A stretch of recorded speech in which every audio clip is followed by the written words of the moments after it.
Boa tarde a todas e a todos, e as crianças e os adolescentes também.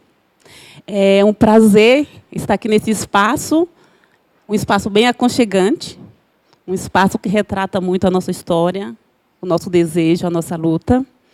Receber a Sarita no Gerés é, para a gente, um prazer muito grande, Sarita. A gente que acompanha você. Quando a Suelma trouxe a proposta, a gente abraçou de primeira, né? As meninas do Gerés que estão aqui, a Natalina, a Inês, a Raquel. Obrigada pelo convite, pela presença aqui. Vou te chamar para sentar aqui com a gente, para a gente conversar. Poderia também chamar mais alguém do Gerés? Pode botar mais uma cadeira aqui para alguém do Gerés estar? Não? Eu vou explicar um pouquinho o que é o Gerés, como que ele nasceu, qual é a proposta do Gerés. O Gerés nasceu há 10 anos atrás, em 2009. Como que o Gerés nasceu? São todas assistentes sociais que, no seu processo de formação, não identificava a questão étnico-racial no currículo e na história, como, de fato, a gente gostaria que fosse. Quando passava essa temática, ele passava muito pouco, muito pontual, e não contava a nossa história, e não respondia às nossas necessidades, às nossas perguntas. E aí, cada uma aqui tem uma história dentro da profissão e na formação com a questão étnico-racial. E, por conta disso, a gente se reuniu e começou a discutir, a pensar um espaço para discutir essas questões dentro do serviço social. No primeiro momento, a gente foi para o CRES. Ficamos lá como núcleo, um período de 6 meses, se não me engano, 6 meses a 1 ano. Só que esse núcleo ele estava junto com o núcleo de gênero, raça, gênero e etnia. A gente queria esse núcleo só com raça. Essa proposta não conciliou com a proposta do CRES. Aí a gente saiu, aí a gente formou o Gerés, só para discutir as questões étnico-raciais. Esse ano foi 10 anos de Gerés, né? Com altos e baixos, mas tem uma história muito bonita também no processo de formação dos alunos. Esse espaço ele é muito querido pelos alunos de serviço social. Respondeu muito mais do que profissionalmente. Mas também profissionalmente a gente tem oferecido, no início, muitos cursos, muitos seminários, muitas rodas de conversa. E aí a gente está com essa pegada. Ok? E é isso, né? Agora a gente vai ouvir um pouquinho... Deixa eu só falar. Eu estou aqui nesse espaço e eu me lembrei daquela roda de conversa que teve lá no Centro Cultural Vergueiro, que estava a Maju, que estava o Silvio Almeida, quem era mais? Maju, Silvio Almeida e mais 2 pessoas que eu não me recordo o nome. Então, quando você estava falando de empoderamento, naquele momento, assistindo esse pessoal lá, a gente ficou muito empoderada enquanto pessoa negra. E aqui, nós somos essas pessoas empoderadas, né? Cada um no seu espaço, no seu momento, né? Tá bom, vou passar a palavra agora para você. Tá bom. Olha, gente, essa acolhida é tudo de bom. Só para contextualizar, nós estamos num sábado de novembro, em que se discute em Brasil inteiro a consciência negra. Então, é ao mesmo tempo um momento cultural, é um momento familiar, porque nós temos uma ancestralidade que nos conecta, né, de diferentes etnias negras, né, porque a gente não tem um lugar só, uma etnia única. E temos histórias incríveis, histórias de luta, histórias de superação. Quando a gente se encontra, curiosamente, as histórias são as mesmas. E é isso que nos fortalece. É a primeira vez minha aqui neste espaço. Primeiro, enquanto Livraria Tapera, que está nos abrigando, quero agradecer também a gentileza.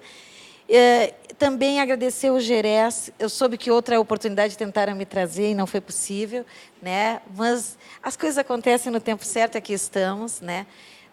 Estou muito feliz, não só por saber da história, mas por saber que é um grupo que tem se mantido, se fortalecido. Há sempre sobressaltos, há contradições sempre, há baixas, não só momentos de altos e baixos, mas há baixas nesse processo, né? Porque todos nós sofremos as mazelas da discriminação que ainda é imperante. Todos nós sabemos o custo que é individual para a gente e para o nosso coletivo negro ser teimoso, porque as pessoas acham que a resistência é algo harmônico e tranquilo. A gente intui, tem a consciência que seremos resistentes, começamos a executar e funciona naturalmente. Não. Quem é resistente está cheio de obstáculos. Mais obstáculos do que quem se ocupa da proposta de ser invisível, de ser harmonizado. Então, assim, o sujeito que sofre a desigualdade, mas tenta se ajustar ao modelo hegemônico, para não incomodar, para o que se submete, ele sofre, ele amarga. Mas amarga mais quem briga, quem luta, quem se expõe, quem dá a cara a tapa, quem é perseverante, quem é, entre outras palavras, resistente. Então, nós estarmos aqui é significativo, é histórico, e, sem dúvida, fortalece e nos empodera. E seja bem-vinda mais uma amiga chegando. A Denise do Gerés. Olha aí. E empodera também quem nos assiste. Vejam aqui que, se tiver a oportunidade de, na filmagem, aparecer o nosso público, não somos só de uma idade, não somos só de um gênero, existe diversidade de gênero, de idade nesta temática. Né? Nós somos homens, mulheres, nós somos crianças, somos adultos, e todos precisamos nos reunir, cada um na sua perspectiva, mas nos reunir para lutar contra a desigualdade que está aí. E hoje, então, nós vamos ter esse momento de congraçamento. Eu sempre digo, a gente enxerga o que a gente pode ver, mas o que a gente não pode ver, está muito claro para mim que nós não estamos sós. Todos estamos muito bem acompanhados aqui, né? E cada um com seus guias, com seus orixás, com seus anjos, as suas divindades. Todos nós estamos muito bem acompanhados e estão todos celebrando em todos os universos este encontro. Eu sinto a vibração. E a produção que nós já fizemos das 2 publicações que nós estamos aqui lançando, seja a Negritude, o Serviço Social, que é o livro que eu trago, que reflete um olhar de uma negra sobre coisas que só os negros enxergam, na perspectiva da vivência como assistente social, e, ao mesmo tempo, essa publicação incrível, divina, que nós fizemos no coletivo de 6 mulheres negras, Mabel de Assis, Suelma de Deus, Márcia Eurico, Márcia Nogueira, Matilde Ribeiro e Sarita Amaro, conta uma história de muitas superações, mas com um diferencial. A gente escolheu falar disso dentro do serviço social. Porque o serviço social está tentando se acostumar a olhar a questão étnico-racial, mas do lado de fora. Ninguém olha para o lado de dentro. O serviço social não vê o étnico dentro de si. Isso sempre me incomodou. A gente não enxerga a questão étnico-racial dentro da nossa seara. E eu sempre brigo muito com isso. Eu tenho falado furiosa, que eu sou muito doce, mas também sou muito brava, né? E eu digo, o que estamos fazendo, então, de grandes mudanças? Eu não enxerguei essas mudanças. Estamos num triênio de uma campanha, cadê a mudança? Só me permite, quando você fala que o serviço social não vê a questão étnico-racial dentro do seu eixo, você poderia pensar ou citar as pioneiras nessa construção? Né? Porque assim, nós somos pioneiras. Não é? Mas, antes de nós, também outras assistentes sociais negras têm lutado a seu jeito, da sua época. Cita, fala como que é esse processo, o que é que você recorda, o que é que você entende, como que você vê essa construção por assistentes sociais negras. Eu acho que isso é preciso ser registrado. Pois é, gente, até fico com vergonha de dizer isso, porque a estatística começa a baixar, né? A gente tem sempre assim, o serviço social é majoritariamente feminino. Bom, a gente tem a clara questão de gênero. Pronto. E o serviço social não via que ele era majoritariamente negro. Mas agora, com essa... Eu não sei se vocês estão pensando como eu, mas está acontecendo uma pegada não de cotas. Não é nas cotas que estão os negros. Nas cotas para as universidades. Não estou falando em cotas sociais, estou falando nas cotas sociais. Os negros não estão nas cotas sociais. Mas nós estamos, sim, nas universidades pagas que oferecem descontinho. E quais são essas universidades? As de educação à distância. E nós estamos lotando o serviço social, os cursos de serviço social dessas faculdades à distância. E exatamente, é este serviço social que está chegando para o nosso segmento étnico. E eu já tenho as minhas discussões, e eu falo isso como avaliadora do Ministério da Educação, então eu tenho propriedade para falar. Então, assim, eu não sou avaliadora exclusivamente do serviço social, eu sou também de outras áreas, e também sou avaliadora institucional, compreendem? Então, a gente enxerga a instituição que promove a EAD sobre todos os aspectos legais. E eu vou dizer, eu conversei, eu não estou generalizando, eu sou muito responsável, mas eu conversei com professores presenciais e conversei com, de repente, será que eu dei sorte? Com professores de ensino à distância do serviço social. E, gente, alguns eram incríveis, eram quase uns autores, dominavam técnicas para atender aquele aluno à distância, para seduzi-lo, para estudar, porque tem que seduzir, porque é um estudo autodidata, na verdade. É outra forma de engajamento no ensinar e no aprender. Então, às vezes, a gente investe tanto apoio, tanta atenção no presencial, e o professor é só saliva e giz e dá texto. E, às vezes, há aquele professor de serviço social que não interessa se é instituição, quer ganhar dinheiro, mas ele faz um trabalho incrível como professor, assistente social na EAD. Porque ele tem a compreensão que o aluno que está chegando lá é das classes populares, o aluno é da nossa etnia, e ele faz um trabalho individual diferente. O que é o meu ponto de vista? Nós, enquanto profissionais e profissionais negros, deveríamos investir naquele segmento. Nós precisamos qualificar, se o caminho que está sendo aberto para o nosso estudante negro é aquele, então não adianta a gente brigar com esses cursos. A gente tem que fazer esses cursos ter um outro padrão para melhorar, porque eles vão formar igual assistentes sociais. Né? Pronto. Mas o que eu penso? Me contaram recentemente que a Matilde Ribeiro e eu somos as pioneiras desse tema no serviço social. Eu fiquei perplexa, porque, do ponto de vista quantitativo, isso é insignificante. Como somos majoritários, cada vez mais somos majoritários no serviço social. No CBAs, agora que aconteceu no final de outubro, início de novembro deste ano, não era preciso pensar muito. A gente passava o olho, tinham grupos de homens, meninos, mulheres negras passando ali. Então, precisa fazer estatística para saber que somos preponderantes? Bom, pena que nós somos preponderantes nos cursos, nos eventos, como leitores, mas nós não somos preponderantes na direção de cursos de serviço social. Não estamos preponderantes em acadêmicos que ganham bolsas de pesquisa. Não somos preponderantes nas chefias de órgãos de pesquisa. E nem o nosso tema é preponderante. Mas agora está acontecendo esse modismo ativado pela campanha desse triênio. E eu brinco assim, e está registrado. Estou louquinha para contar o relógio e ver quando a campanha terminar. Eu quero que a campanha termine e a gente continue guerreiro, pautando o mesmo tema. Porque este tema não é da campanha, esse tema é do serviço social. E é presente, é visceral. O assistente social é um dos profissionais que mais convive com as classes populares nas quais estamos representados. E não de agora, não de décadas atrás, desde que o Brasil existe. Então, assim, está na hora da gente entender o que é cotas, o que é ação afirmativa, o que é racismo, o que é racismo estrutural, o que é branquitude, o que é negritude. Saber que a gente não tem que alcunhar o outro de negro, a pertença étnica é ele que tem que dizer, ele não precisa de alguém para tutelar ou alguém para ser porta-voz, e isso o serviço social não sabe fazer. Então, estamos nós aqui, que viemos de movimentos sociais, para fazer. Eu acredito muito na legitimidade. Uma pessoa branca não tem legitimidade para falar de negritude. Né? Uma pessoa hétero não tem legitimidade para falar da comunidade LGBT. A pessoa tem que estar de dentro da questão para poder falar e defender-se, ser porta-voz. Então, está faltando o serviço social dar vez e voz para quem nós somos e dizermos de nós mesmos.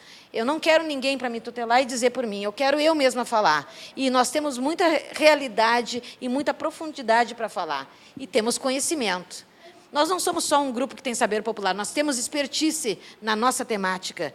Nós somos militantes na nossa temática, então nós temos que falar isso. E eu acho que a gente aprendeu, a duras penas, que isso também não é partidário. O serviço social se atrapalhou muito em partidarizar demandas e lutas, e agora já deu nisso aí. Né? Então, agora está na hora da gente lutar pela questão realmente social e nos abraçarmos, nos entrelaçarmos de fato com os grupos, com os segmentos dos coletivos. Aí sim nós vamos falar que nós estamos ocupando de braços abertos e de mãos dadas esse compromisso com o projeto ético-político. Porque dizer que a gente tem compromisso sem andar junto, sem estar conectado, sem lutar lá na passeata, lá na marcha, aí não tem graça, não tem sentido, não tem profundidade. E eu só acredito quando eu vejo. Vocês me conhecem como intelectual. Eu venho de sindicatos. Eu presidi sindicato respondendo pela Secretaria de Etnia e Gênero. Então, não é de agora. Como é que é? Os nossos passos vêm de longe. Então, assim, ninguém que constrói um trajeto na discussão étnico-racial chega de paraquedas para teorizar e comparar o que um disse ou o que outro disse. Nós temos biografia, e eu acho que é esse o grande diferencial e o grande ensinamento que a gente traz para o Serviço Social. E esse livro que nós escrevemos, ele é incrível, porque nós optamos por uma construção dialogal. Porque o povo negro é horizontal e gosta de conversar, e gosta de tocar, e gosta de cantar, e gosta de dançar. E nós fizemos tudo isso nesse livro, porque nós compusemos o livro não escrevendo textos, nós conversamos e as nossas conversas foram transcritas ao estilo ancestral. Então, isso tem uma grande singularidade também. Obrigada. Posso fazer uma pergunta? Porque eu não sei como é que é o tempo. Deixa eu te perguntar uma coisa. Quando você fala da questão... Porque aí depois eu peço para... Só combinando para as pessoas se apresentarem no microfone, para ficar mais fácil, pode ser? Nós estamos na campanha aí no triênio, né, do Conjunto Cefes-Cres. E a gente sabe, como eu já falei, que eu perguntei e você respondeu, a discussão dentro do serviço social ela antecede muito essa campanha. Você acha que essa campanha entrou no projeto ético-político ou ela é uma resposta às nossas reivindicações? Só entrou pela nossa insistência. Se a gente não tivesse insistido tanto, lutado tanto, criado um espaço em outros espaços, né, no nosso cotidiano, nas nossas vivências, dos nossos grupos, essa campanha teria existido por uma escolha do Conjunto Cefes-Cres? Você entendeu a pergunta? Eu entendi, e eu não me sinto em condições de responder completamente, porque eu não estava no momento em que houve essa chamada, essa grita, que eu diria, né, reivindicando a temática para a campanha desse triênio.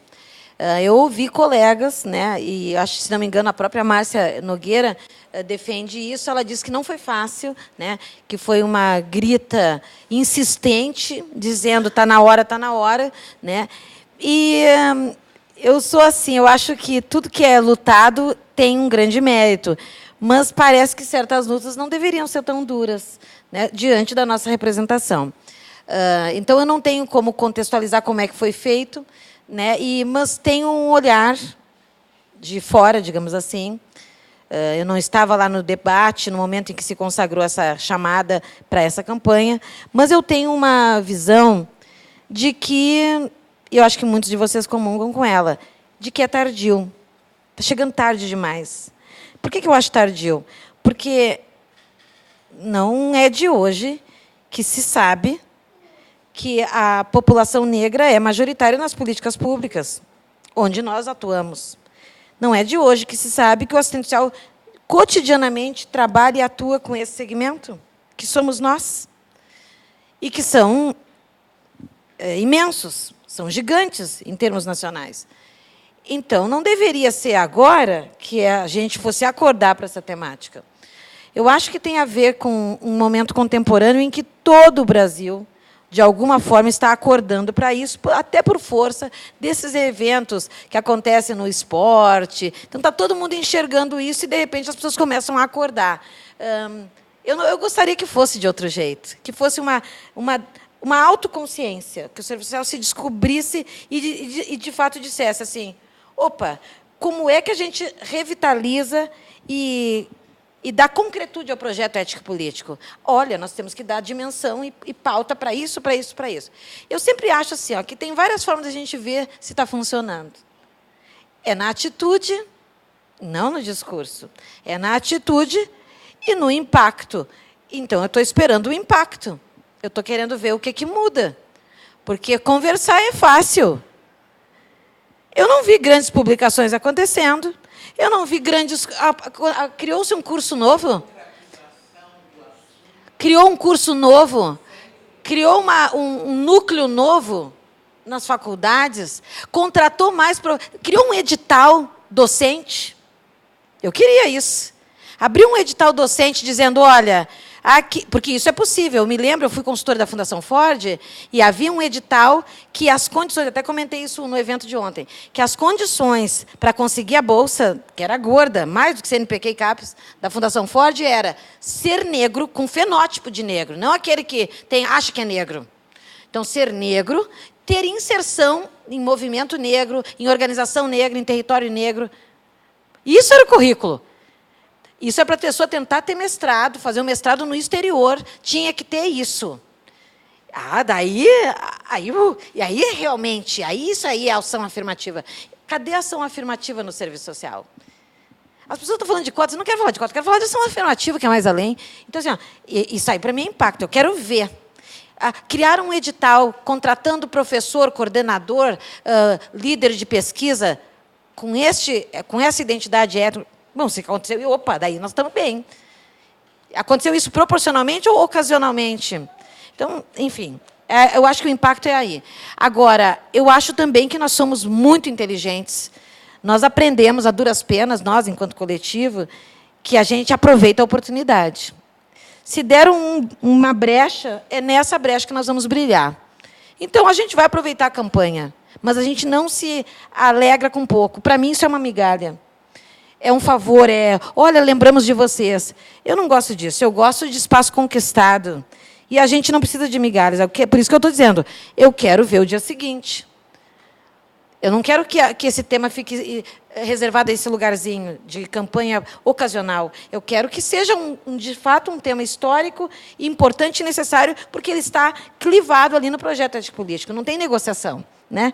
E está na hora da gente também sair da toca, né? Eu acho que o assistente social ele é muito ponderado. Eu não sou. Mas eu vejo muito ponderamento, muito à espera do que o conjunto vai falar. É muita hierarquia. Cadê de baixo para cima? A gente sabe fazer isso. Está na hora da gente fazer um movimento de baixo para cima. Nós ensinamos as comunidades a fazer isso. Como é que a gente não sabe fazer? Né? Eu não preciso. A gente podia conversar, e eu falava isso para a Suelma. Onde é que nós vamos fazer o evento, dizia a Suelma? Eu disse, olha, a priori, numa faculdade. Mas, se não puder, pode ser até num boteco com samba. Não é isso que eu falei? Porque todo espaço é válido para a gente conversar e pautar a nossa consciência negra. Aliás, esse assunto eu comentei ontem. Eu não preciso de consciência negra, eu já tenho.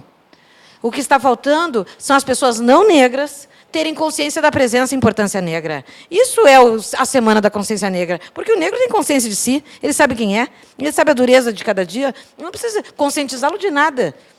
Agora, a gente tem que conscientizar a sociedade que nós existimos, nós somos importantes, nós somos prevalentes, e que construímos e estamos construindo esse país. Né? Então, o movimento é do outro, não é meu. Né? Eu estou presente, eu estou aqui, eu estou falando, eu estou produzindo conhecimento, eu estou marcando a minha trajetória, eu sou uma cidadã. Agora, o outro tem que enxergar isso em mim, só isso. Além dos estereótipos, me ver como eu sou na minha verdade, na minha integridade, na minha totalidade. Desculpem, falo demais. Imagina. Pode agora fazer a rodada de apresentação, porque eu acho que tem que usar o microfone para poder sair. Alguém quer fazer uma pergunta? Eu acho que é melhor... Vamos convidar a Suelma para sentar aqui, por favor, a minha querida colega de evento e de livro. Se apresentar, falar um pouco da sua história. Eu acho que fica à vontade. Pode ser, é só passar o microfone. Como que é o tempo? Eu não sei como é que está o tempo. Tem que terminar uma hora.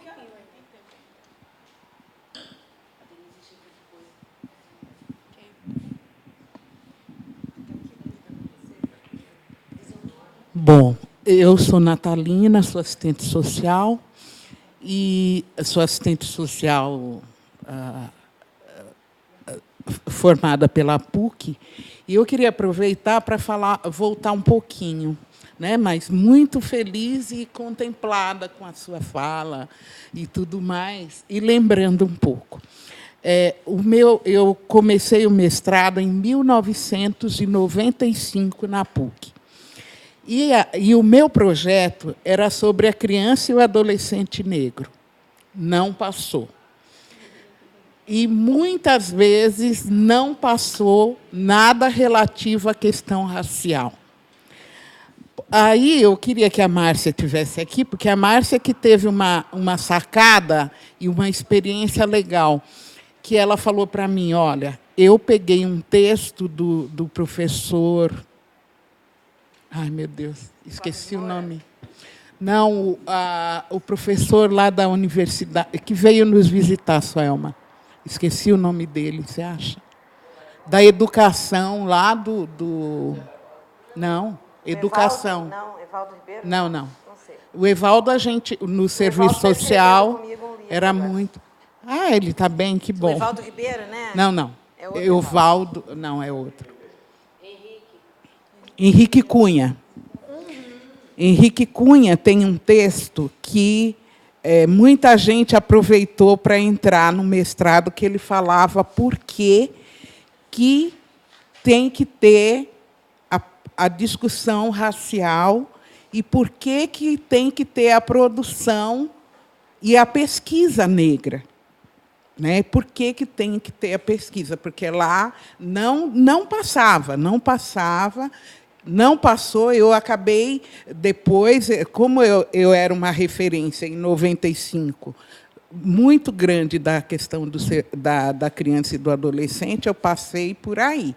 Né? Ainda não tinha...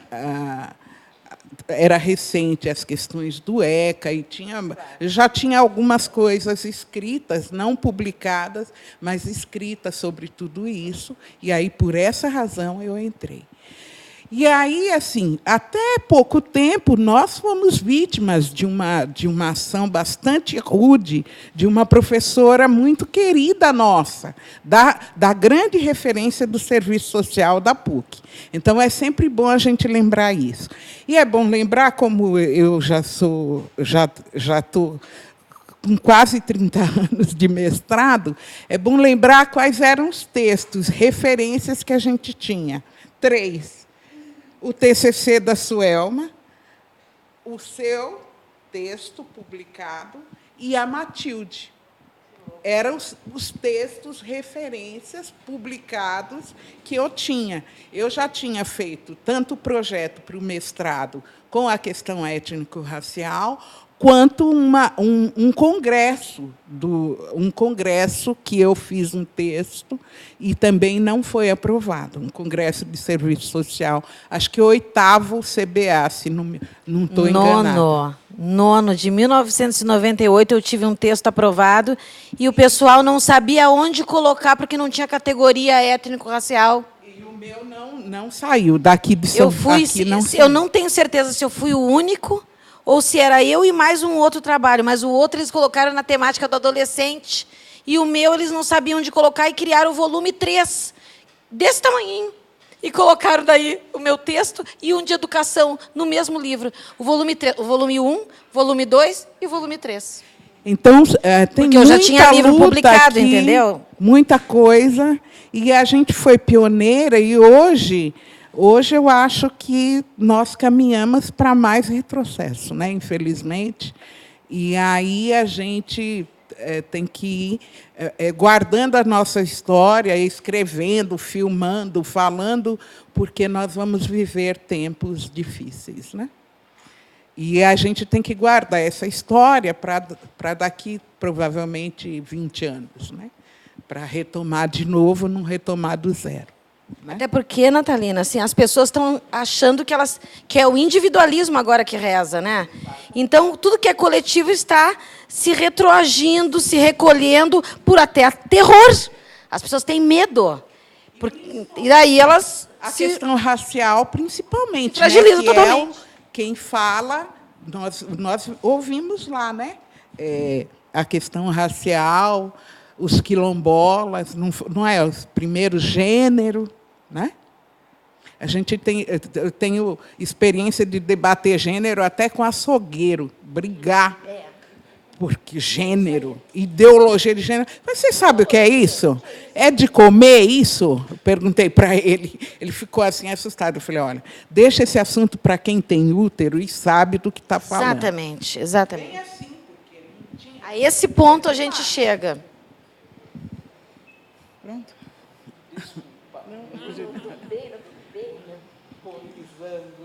Bom, meu nome é Esther, sou assistente social. Me formei no final da década de 80. Eu sempre fiz parte do movimento negro. Acho que da minha época era muito diferente, né? Aqui em São Paulo, falar de movimento negro. Acho que eram outras formas de agremiação da questão racial, né? Então, isso eu sempre vi fora do serviço social.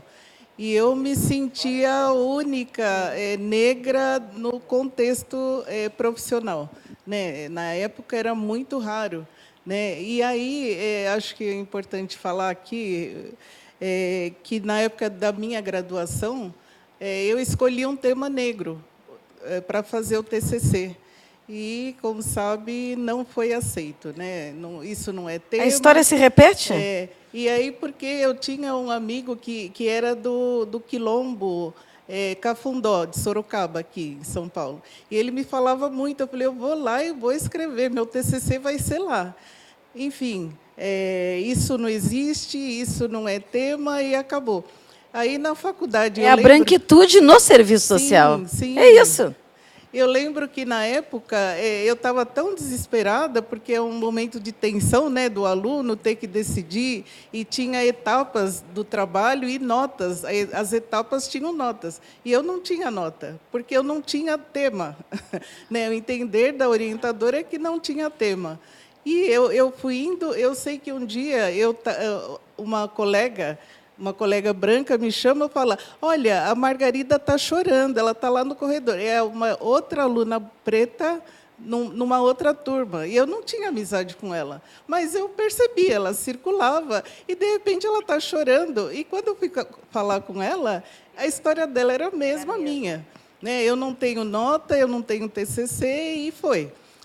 Aí, o que a gente fez? A gente se conversou, vamos ver o que a gente faz, como é que faz. A gente foi no Conselho Regional reclamar da posição da universidade. A gente queria seguir com essa ideia.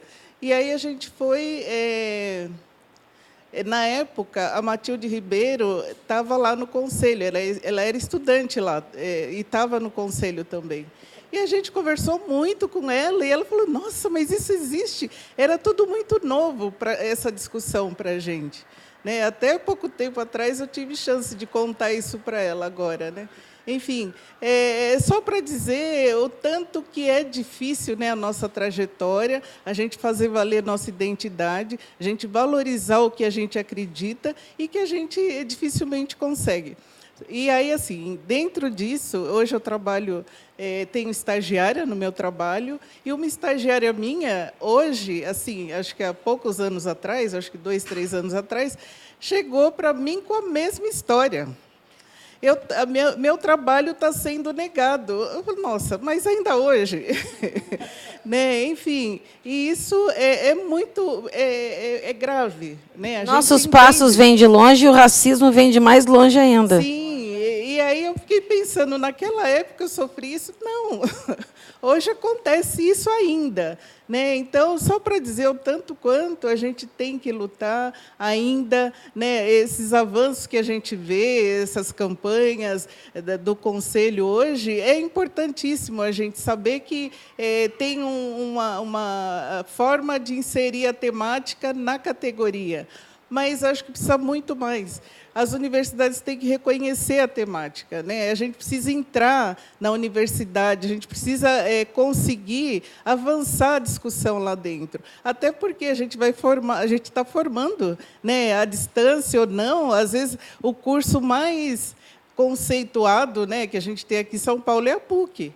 Né? E negava este tema. E nega isso. E ainda nega. Né? Pois é, enfim, então. Então, é uma luta muito longa. A gente vai ter que fazer muita coisa ainda para poder ser reconhecido um pouquinho, para avançar mais. nessa temática. E acho que é isso, acho que a importância de estar aqui hoje, né, conversando aqui com as amigas, com você, acho que é muito importante isso, é um momento muito importante para nós. Para mim também é muito significativo, obrigada. Eu queria aproveitar e fazer um comentário, bem rapidinho, um comentário. Como eu dizia, a resistência é muito difícil. Essa teimosia custa caro para a gente, custa a nossa saúde, né? Olha o equilíbrio que a gente tem que ter para brigar com o açougueiro, para mostrar para a pessoa que aquele lugar no restaurante é nosso, que assim, ó, que lugar gente, lugar no avião, a gente paga a poltrona. Tem gente que fica dizendo é dela mesma, a pessoa consegue enxergar o número dela no bilhete errado, achando que aquele lugar é dela. Acontecem coisas incríveis. Por quê? Porque as pessoas estão acostumadas com o seu canto, o seu lugar hegemônico, e elas não aceitam. Olha, por várias vezes as pessoas perguntavam assim, como é que foi assim para você escrever? Você tem um dom? É tão raro. Eu disse, não, todo mundo de diferentes etnias tem talento. O que é isso? Né? As pessoas querem achar um estrangeirismo na gente, porque não aceitam que a pessoa negra tem capacidade intelectual. Né? E daí o pessoal diz assim para mim, mas por que você escreve tanto? Eu disse, porque eu tenho muita ideia, muita liberdade de expressão. Assim, mas você não faz nada, não. Você não gosta de dançar? Eu adoro. Eu sou divertida, eu sou gente como qualquer outra pessoa. Então, assim, ele não cabe no estereótipo. Querem encaixar, mas não cabe. E aí assim, eu tinha dread, né, até a bundinha lá, que nunca é bundinha, sempre é bundona, né? E com muito orgulho. E daí diziam assim, mas você quer um charuto? Não, eu não fumo. Um cachimbinho da paz? Não, também não. Uma cachaçinha? Não gosto de bebida alcoólica. Que negra é essa? Não conseguiu me encaixar em nenhum lugar. Aí tem aquela coisa da sensualidade da mulher negra, né, que todas nós temos, graças a Deus. A gente também tem que ter um plus, né? Então, esse é o nosso plus. E daí, o homem chega com aquele tesãozinho, né, que às vezes é só tesãozinho. Aí eu disse, não, muito obrigada, não quero. Mas você é solteira? Pois é, eu sou solteira, mas eu tenho capacidade de deliberar também sobre o meu corpo. Então, assim, as pessoas estão aprendendo a lidar com a nossa etnia. E com o quesito etnia e gênero. Eles não sabem, eles acham que a gente é um corpo de domínio público, eles acham que a mulher negra é a mulata do carnaval, eles ainda acham isso. Nós não somos café, nós não somos cachaça, nós não somos a caneca preta, eu não sou o feijão. As pessoas têm que entender que a gente é um ser consciente, histórico, potencial e um ser político. E nós temos muito a fazer, e já fazemos muito. Com muitos obstáculos que recebemos, muita gente faz. Imagina se a gente não tivesse obstáculo. Por isso que o poder nos oprime via racismo, porque a gente é uma grande ameaça, porque com todos os obstáculos a gente consegue. Imagina tira metade desses obstáculos. A gente vai governar o mundo. Por favor, querida. Bom dia, boa tarde para todos. Meu nome é Raquel Souza, eu sou assistente social. Hoje eu trabalho na área da saúde, no consultório na rua, atendendo a população em situação de rua. Estou aqui hoje para apreender e me empoderar mais com essas mulheres negras maravilhosas que estão aqui compondo essa tarde de hoje. Mas eu observo uma dificuldade, hoje eu percebo a urgência de se discutir a mulher negra que está em situação de rua, a urgência de se discutir a mulher em situação de rua, né? Mas a gente considerando que a grande parcela das mulheres em situação de rua e também acrescentando as mulheres trans são negras, né? Então somos a maioria nas ruas, vítimas de injustiças e iniquidades sociais muito maiores, às quais somos sujeitados, digamos assim. Então hoje eu acho que me sinto numa missão praticamente de discutir, de trazer à tona, ou de dar visibilidade para uma questão que tentam ocultar e minimizar, né, por essa mulher estar em situação de rua, delegando a ela a responsabilidade, né, não considerando que isso é um processo, né, que a levou a tal situação. Muito obrigado pelo convite, por estar aqui representando o Gerés, porque Eu acho que é um prazer estar aqui com vocês. Eu acho não, é um prazer estar aqui. Obrigada.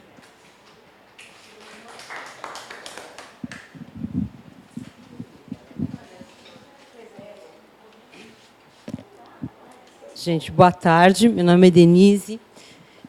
Trabalho na prefeitura há muitos anos, né?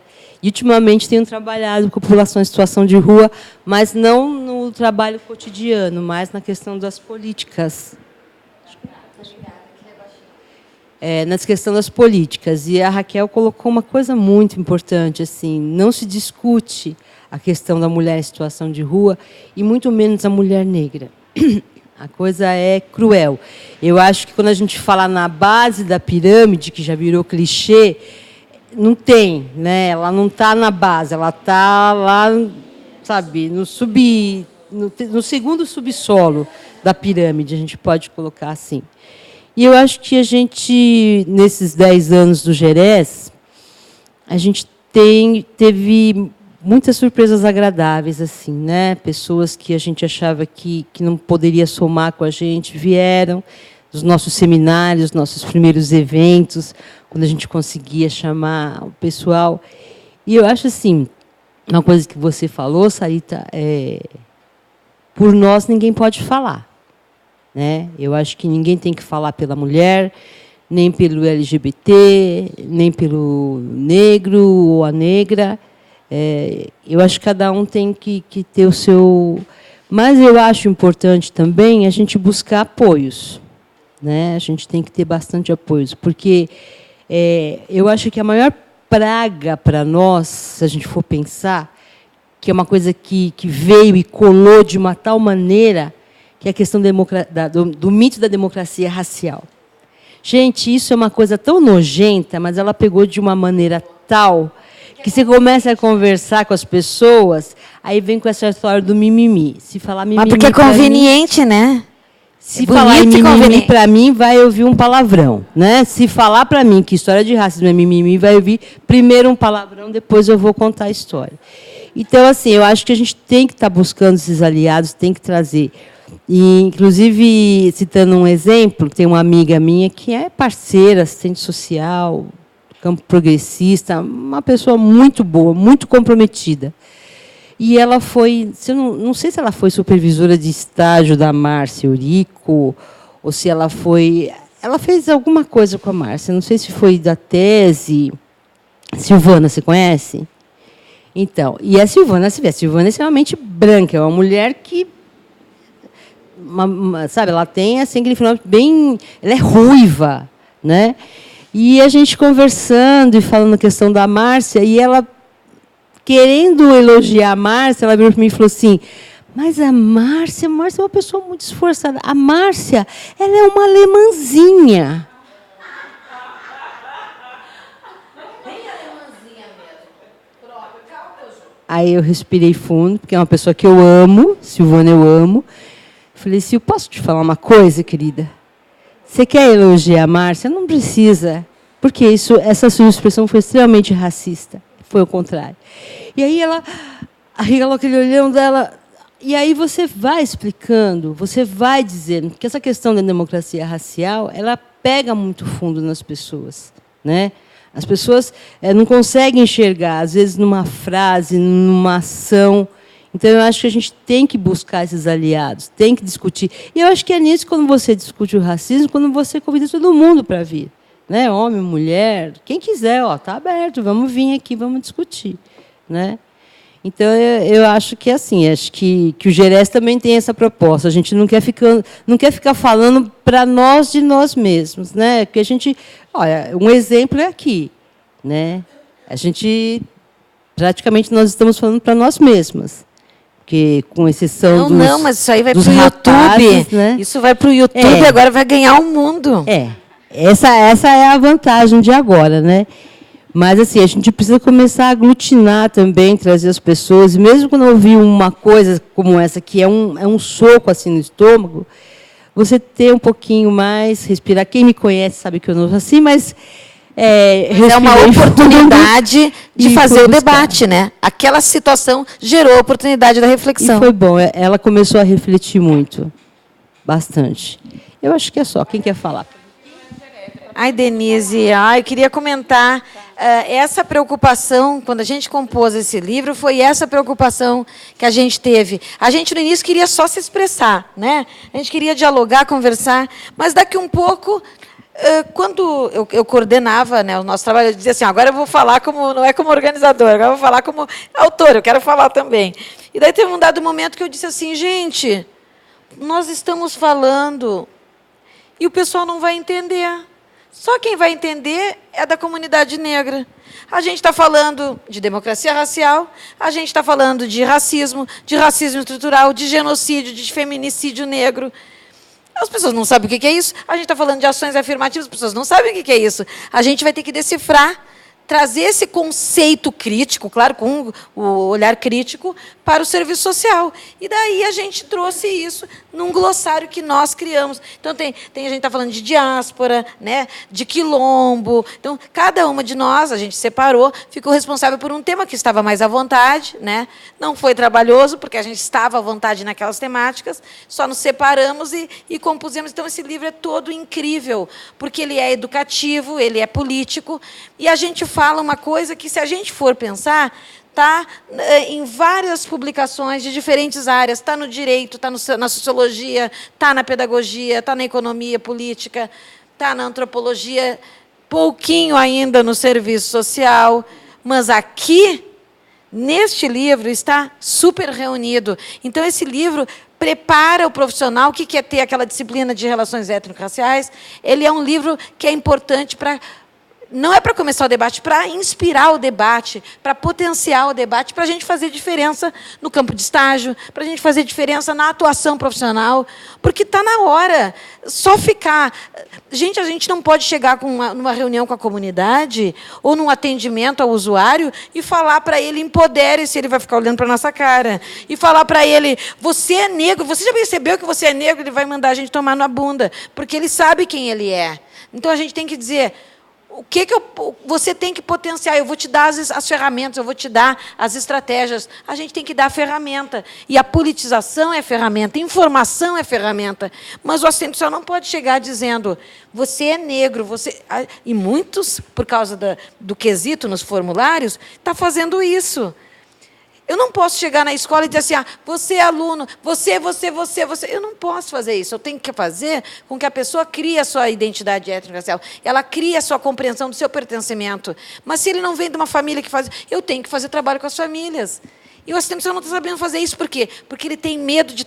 É pompom de trabalhar com essa temática, porque tem a criminalização. Então, ele prefere não falar. E fala tangenciando. E aí perde-se inúmeras e ricas oportunidades de fazer um trabalho consistente e que impacte na mudança da nossa sociedade. Tudo que a gente está fazendo aqui, com toda certeza, não é para a gente. É para as nossas futuras gerações, para os nossos filhos, para os nossos netos. Eu espero que não para os nossos bisnetos. Até lá, eu espero que já tenha mudado alguma coisa. A sociedade internacional ficou perplexa quando o Obama foi presidente. E se fosse no Brasil, seria a coisa mais natural para mim, porque somos majoritários. Cotas miseráveis e ainda são um palco para discussões desgastadas, porque são 2 vagas num curso de medicina para cotas. Eu queria que fossem 100. Então, assim, a gente fica perdendo tempo em pautas miseráveis. Eu discutia já isso num texto, que eu nem me lembro mais onde é que eu publiquei, que eu falava que os mínimos sociais são uma porcaria. Eu não quero mínimos sociais para populações que são majoritárias. Eu quero políticas consistentes sociais. E no plano das ações afirmativas, idem. Eu quero igualdade, eu quero equidade. E ações afirmativas não são cotas. E a gente, às vezes, fica brigando por cotas, discutindo cotas. O serviço social tem que se equipar mais para fazer debates sólidos, críticos de fato, e ações consequentes, competentes e consequentes. Era uma oportunidade que a Denise me permitiu aí na conversa.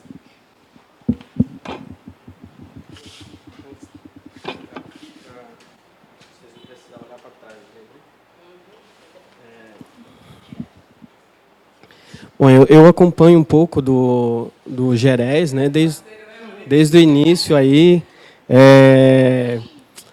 Para mim é muito gratificante, muito Eu fico muito feliz, né, quando eu vejo, mesmo com todas essas dificuldades que vocês dizem, né, porque a gente sabe que discutir a temática racial, seja no âmbito das políticas públicas, seja no âmbito, né, da construção de conhecimento na área social, mas quase em todas as áreas, ela é extremamente difícil.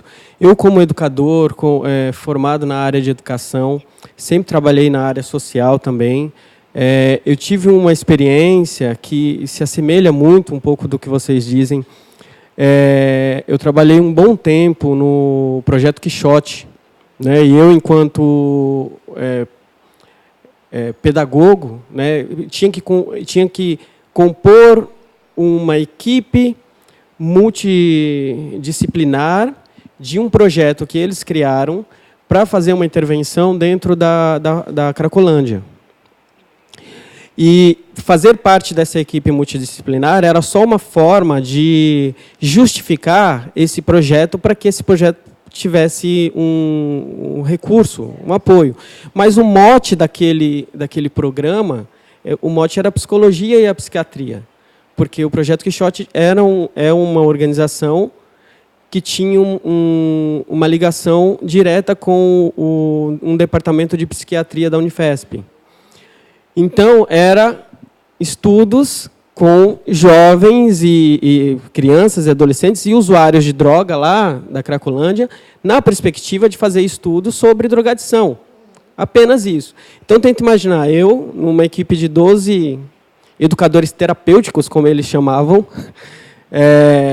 único negro, né, indo para a Cracolândia, se deparando com aquela população majoritariamente negra, né,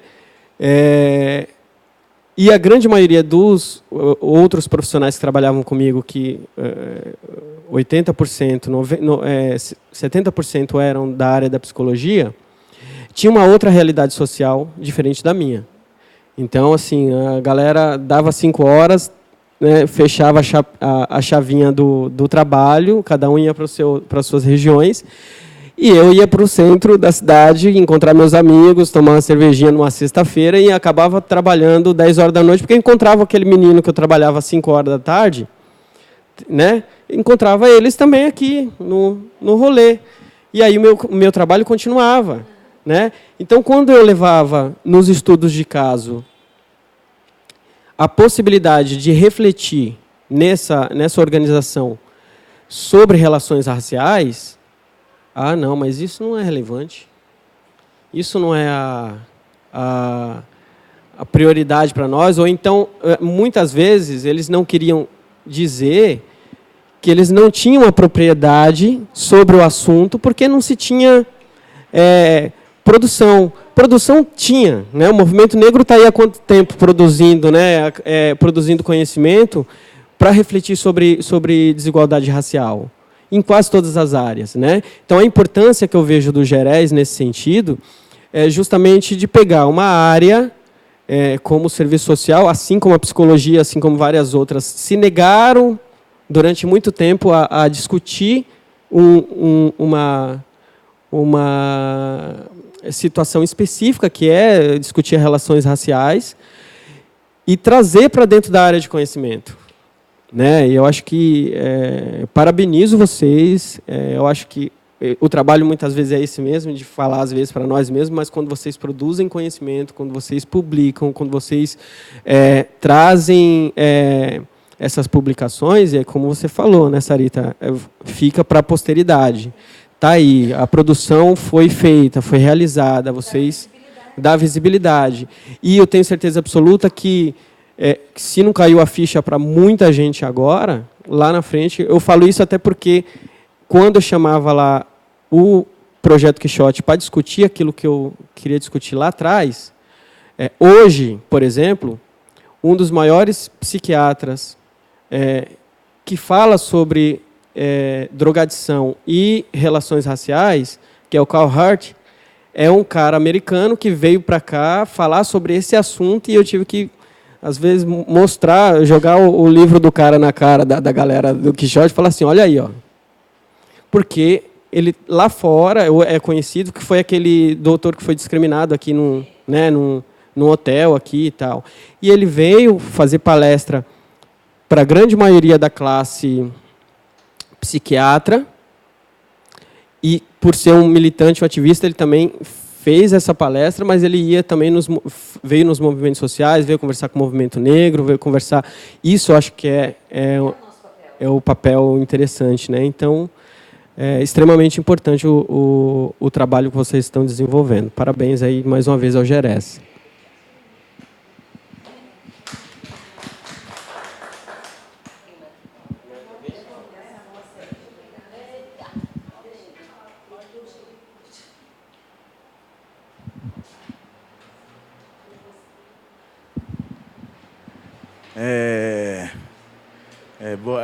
Boa tarde.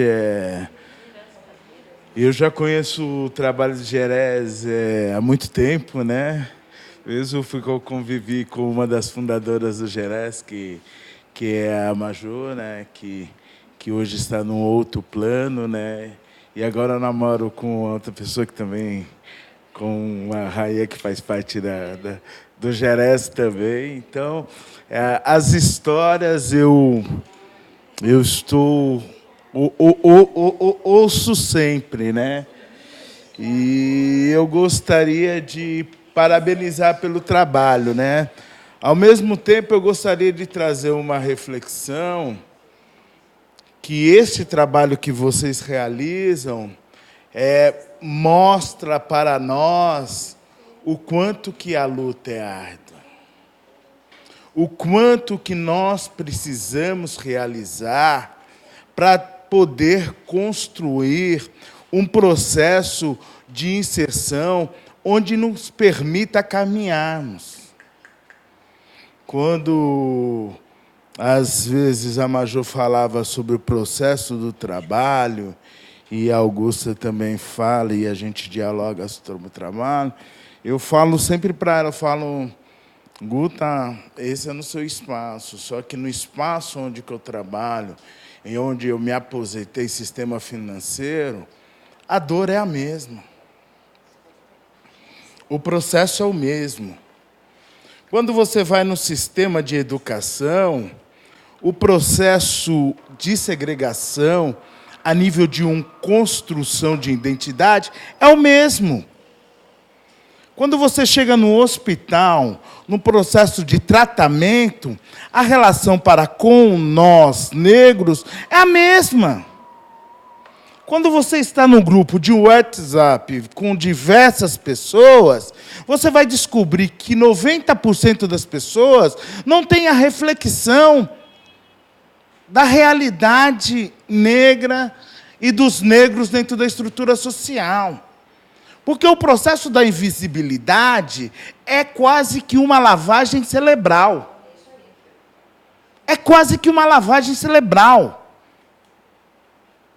Então, é importante o trabalho que vocês realizam da produção de material, é justamente para a gente poder mostrar o quanto que a gente precisa naturalizar certos conceitos. A gente precisa pensar com naturalidade, com o meu neto, com os nossos filhos, o que é o racismo. Quais são a sociedade que circunda cada indivíduo no seu caminhar? Eu sempre falo para os meus amigos, quando você vai viajar, olha à sua volta quantos negros você encontra.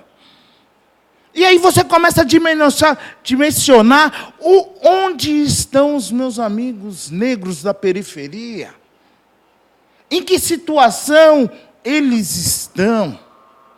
Quando você se nega a pensar nessa questão do genocídio, que é algo que está aí na mídia, porque hoje a mídia fala, e você se nega a refletir, você imagina o tamanho da sua lavagem cerebral. Não é invisibilidade, é lavagem cerebral. Então, nós vivemos uma imposição histórica desde a abolição. E o trabalho de vocês nos permite a buscarmos estes dados. que muitas vezes eles passam pelos processos materiais, mas ele traz muito do processo subjetivo. Porque a lavagem cerebral é um processo subjetivo de dominação. Eu gostaria de agradecer e parabenizar, e muito feliz por estar aqui, compartilhando esse momento, né? Depois, se puder, eu até leio um poema, que é o poema que eu escrevi por 20 de novembro, eu vou pegar aqui, Olha aí. eu leio, se puder. Sim, ela fala. Eu estou aqui porque eu vim ao centro e resolvi passar no Tapera-Taperá. E eu estou sendo... Não, eu estou sendo sincera, branca. Sim, e eu fiquei porque o assunto a gente precisa realmente desse assunto dentro do coração da gente, dentro do nosso cotidiano e tal. Eu acho que a única coisa que eu posso fazer nesse momento é pedir perdão mesmo, assim, por todas essas coisas que aconteceu para todo mundo, para vocês, né? Porque a convivência com os negros nesse país é uma coisa muito bacana, o que a gente tem de mais legal, eu acho que é o que os negros trazem, na verdade. Ano passado eu desfilei na Mangueira e eu falei, eu tenho que ir nesse desfile, porque é por aí que se pode começar também, que o branco pode começar. Bom, enfim. Parabéns para todo mundo que está aqui. Obrigada.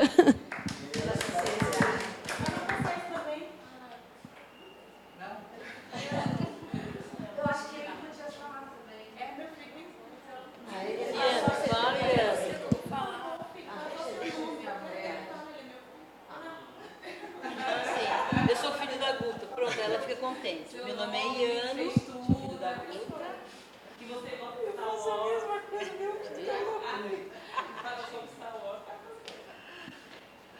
Quem fala? Seu nome? Se apresente. Olá, eu sou Iano, filho da Augusta, assistente social. Desde pequenininho, acompanho o Gerés. Eu acompanho o Gerés desde pequeno. Antes de nascer mesmo, minha mãe já falava sobre.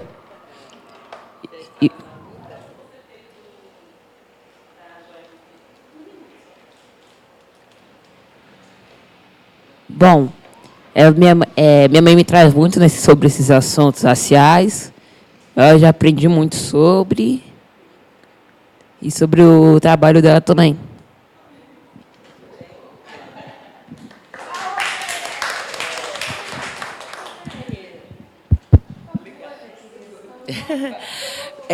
Tô assim, primeiro eu queria agradecer a esse espaço, Tapera. Não foi fácil a gente conseguir, né? Até porque vocês têm uma agenda muito disputada e o nosso horário, eu até falei para o Marcelo, né? Que bom seria se fosse à tarde, mas também foi um desafio fazer esse horário da manhã. Sábado é um horário que as pessoas, às vezes, fazem as milhares de coisas, até porque somos todos classe trabalhadora, então não sobra tempo para nada. O tempo que sobra, né? Enfim. Mas, de qualquer forma, eu acho que a gente está assim, num momento único com a Sarita, porque a gente, enquanto grupo, fazia tempo já que nós queríamos, né, conhecer a Sarita, dialogar com a Sarita, e a gente está tendo uma oportunidade bem intimista, e isso é muito bom, porque não se tem tempo, né? Não se tem tempo. Todas nós aqui é loucura, então, parar um pouquinho essa manhã está sendo muito gratificante. Foi muito bom conhecer a Sarita, a forma da metodologia que ela convidou outras pessoas até chegar em mim. Eu agradeço, inclusive, a Matilde, né? De escrever um livro. Escrever, não.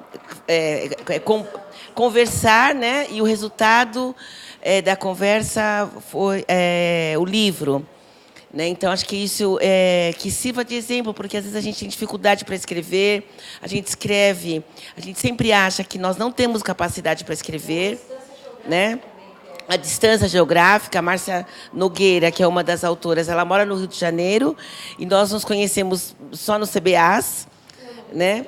Ela estava no Sul, então, acho que no Ceará. Então, acho que isso possibilitou, acho que a gente tem que usar a tecnologia a nosso favor. E acho que o resultado do livro foi uma forma, né, da gente usar essa tecnologia e conversar sobre a nossa profissão, sobre a temática racial. Temos muito que avançar, eu acho que o serviço social, aos poucos, lentamente, ele vem trazendo a pauta e para o nosso protagonismo. Acho que a gente não pode esperar por ninguém. Temos que ser nós, por nós mesmas, falar, escrever e pautar. Né? Quando a Guta traz a questão do CRES, ela é uma das pessoas que estava lá, já no núcleo, né, trazendo, depois, não deu certo, vamos trazer para fora. E nós, enquanto grupo, mesmo capengando, estamos aqui, né, para somar, para discutir. Tem a pauta da população em situação de rua, a pauta da imigração, assistência, criança e adolescente. Eu trabalho na habitação, então a gente também tem que trazer essa discussão, como é que está a moradia para a população negra, né? Sim. A gente está começando Sim. a entrar, né? Relações de trabalho. Nós estamos falando